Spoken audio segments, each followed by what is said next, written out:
आज खरं तर भारत हा कृषीप्रधान देश आहे, परंतु भारतामध्ये सगळ्यात जास्त आत्महत्या शेतकऱ्यांच्या होतात.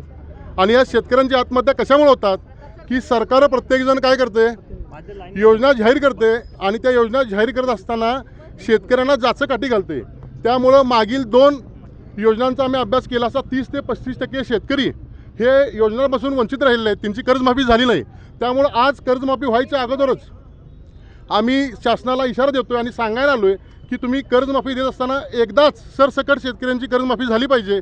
मागच्या वेळी ज्या पद्धतीनं माजी आमदार ह्यांच्यावर 5 वर्षात 966 कोटी रुपये खर्च होते दर 5 वर्षाला, तर पेन्शन असू दे, भत्ते असू दे, महागाई भत्ते असू देत, आणि आमच्या शेतकऱ्यांना मात्र एखादं 2 लाखाचं 50,000चं कर्ज माफ करताना 10-12 जाचकाठी घातल्या जातात.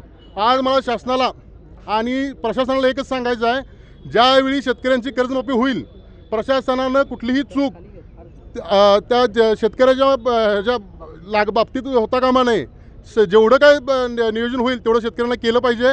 आणि सर्व शेतकऱ्यांना मी महाराष्ट्र नवनिर्माण सेनेतर्फे विनंती करतो, संपूर्ण जिल्ह्यातील शेतकऱ्यांना विनंती करतो की कर्जमाफी झाल्यानंतर कुठल्याही ऑफिसला तुम्हाला अडवलं तर महाराष्ट्र नवनिर्माण सेनेशी कधीही संपर्क साधा. आजच प्ले स्टोअर वरून सहज योजना ॲप डाउनलोड करा आणि सर्व शासकीय योजनांचा लाभ घ्या.